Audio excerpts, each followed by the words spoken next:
So they're nice and loose. And I know the new blade I'm going to put in is wider than this one, so I'm going to release the thrust bearings. That's the little bearings that go behind the blade to stop it pushing back too far.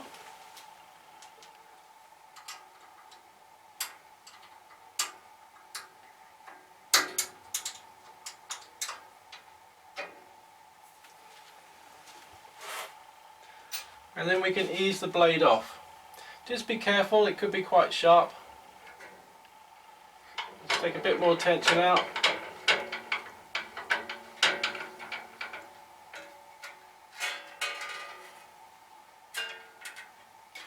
Oh, and the throat plate we should remove. Carefully pop that out. And then it's just a case of weaving the blade around the various obstacles and out of the split in the table. And we'll hang that up somewhere safe. Now I'm replacing that small blade with this much wider blade. This is for straight cuts or for resawing veneers. And it's about 1, 2, 3, probably 4 teeth per inch. So with the teeth facing down on the front of the blade, we then ease that back in through the table slot, carefully wind it around the guide block nuts and bolts.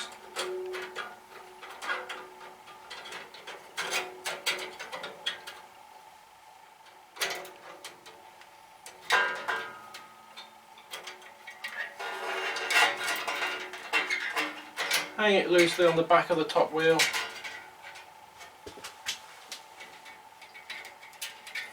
And just push the bottom in. And we'll start with it back from the wheels. So on the back half of the wheels. And I can already see that the guide block mechanism, the whole mechanism is slightly too forward for this width of blade, so there's another adjustment under the table here. So if I loosen off, I can push the whole of the guide assembly back a little bit, and we'll leave that loose for the moment until we set it up. So just make sure the blade is back off the wheels, off the front of the wheels, and that there's virtually no tension in there. And then what I like to do is also slide this guide block back a bit out of the way.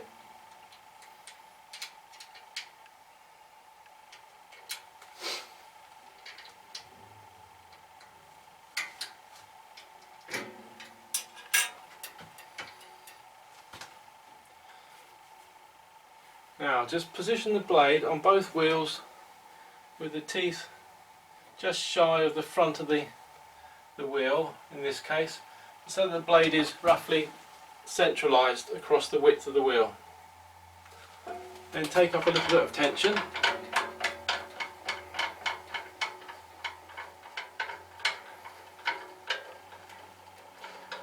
Do that until the blade is missing the guide mechanisms here.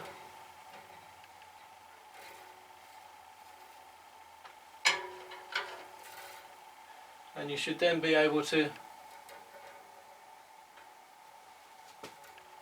turn the wheel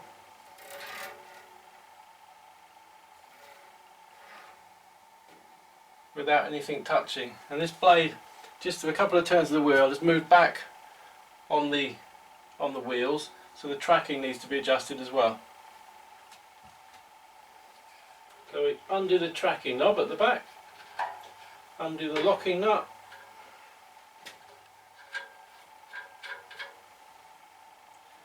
and then we need to track it onto the wheel. So by adjusting the tilt, because it's going off the back of the wheel, we want to pull it towards the front, so we need to tilt the bottom of the wheel in so it contacts close to the front as it rolls onto the wheel. So make a slight adjustment, keep turning, and you should find the blade will track back towards the centre. Probably go too far.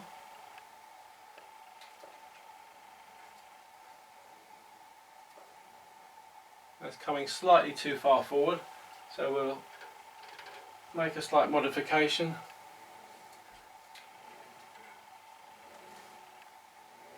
And we'll just keep adjusting until it stays central on the wheel. And it's very easy.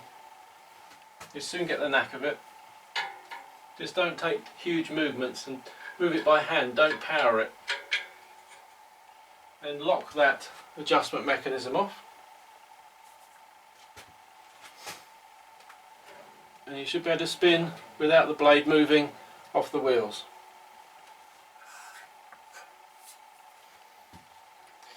The guides, the whole of the guide mechanisms can slide backwards and forwards. So I tend to first of all look at the blocks, the guide blocks.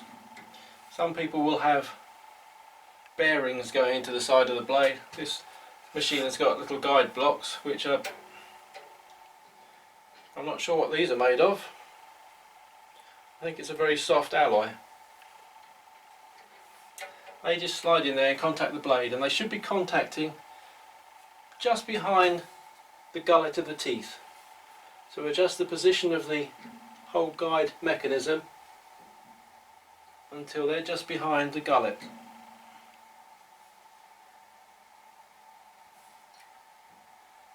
And that's about right. Before I tighten it up, I'll just run the blade round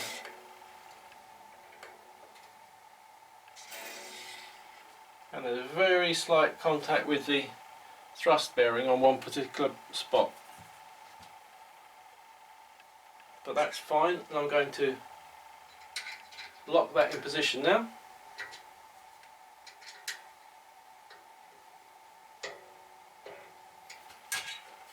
Just check again.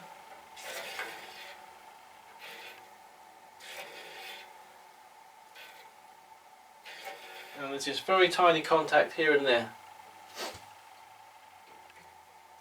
So we'll adjust the thrust bearing now. Just get to push it back a little bit further. It's near the end of its travel, but I can just move it a little bit. Get to a point where it's hardly touching the blade at all during the whole travel of the blade, and I'll just lock that down there. Check it again once we've locked it, and that's not bad. We'll do the same for the guide block below. Move the mount in until the blocks are just behind the gullet.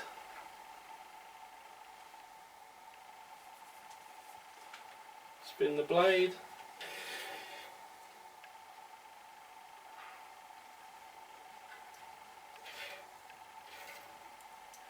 And that's good, so I'll lock that in position.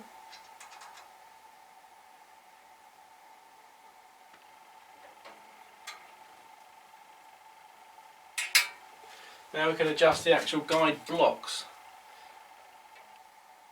They just want to be tapped very gently against the blade without moving the position of the blade. And then I tend to move the blade backwards and forwards very slightly, about an inch each way. And that tends to just separate the blocks out, a tiny fraction. And then I will lock those in position.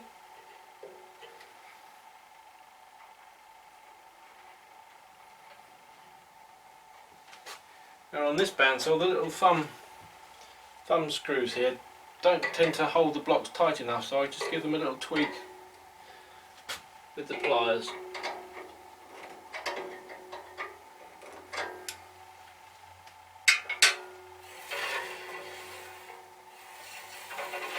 And that's just sounding a little bit rough, so I'll loosen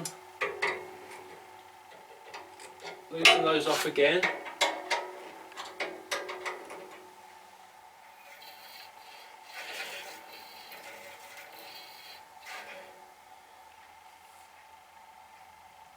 All blades will have a certain amount of discrepancy in them. They won't be perfectly flat,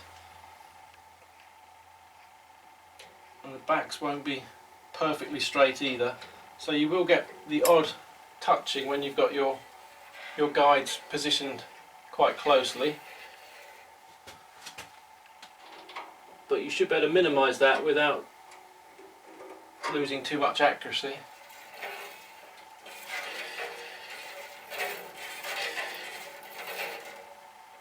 And that doesn't sound too bad to me. The thrust bearing at the top is just every so often just moving very slightly, which suggests that the back of the blade has got a very slight bump on it in one position. That might be where it was welded. That's where it did it. And yes, that's where the weld is.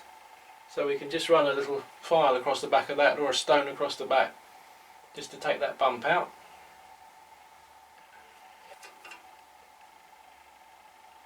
But that sounds quite good now. We'll raise our guide, try it in the top position.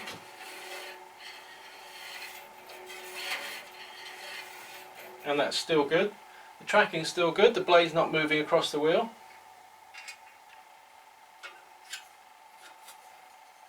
Just pop our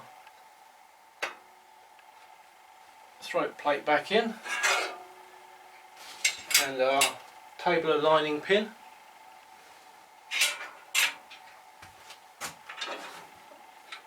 It just gets pressed home.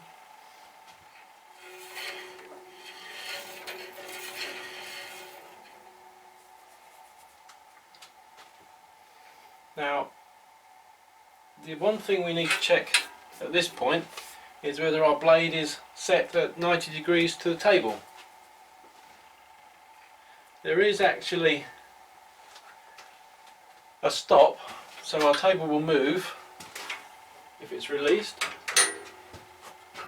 Our table will move, we can set an angle on it, and there's a fixed stop that it butts up against, which should be at 90 degrees. But we can adjust that if we need to. We should check it with an engineer's square, but I don't have mine with me today. I've got a carpenter's square here, and that's telling me we're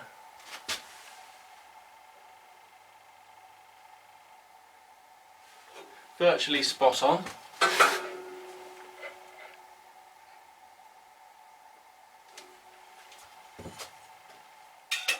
Not exactly, but very close. And we can do a little test for that, which I'll show you in a second. Let's put our blade guide back on. Not that it's going to do much good with the blade this high, with the guard this high. Just check that that's not touching anything.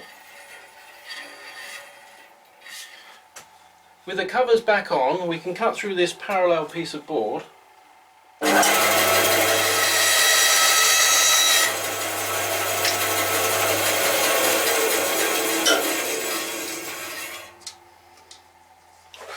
Obviously it goes together the way it was taken, the way it was cut apart, perfectly well, perfectly tight, and tight to the flat table.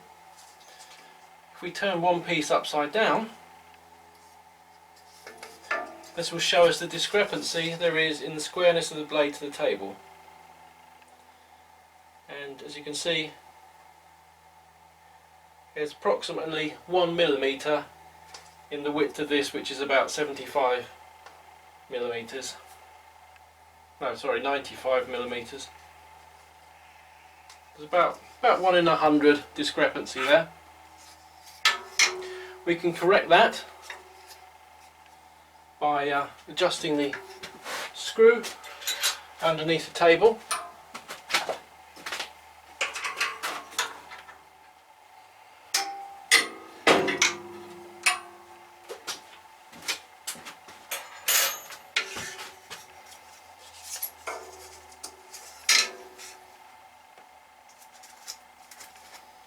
Now with that adjustment made, if we cut again,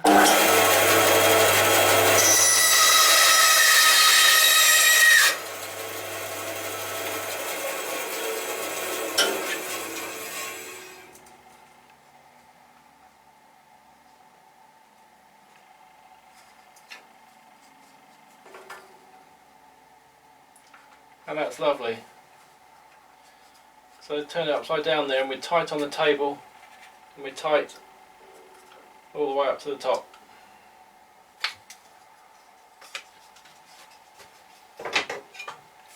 And just checking it with the carpenter's square, and well, that's reading accurately as well, so that's a good little check that this is good.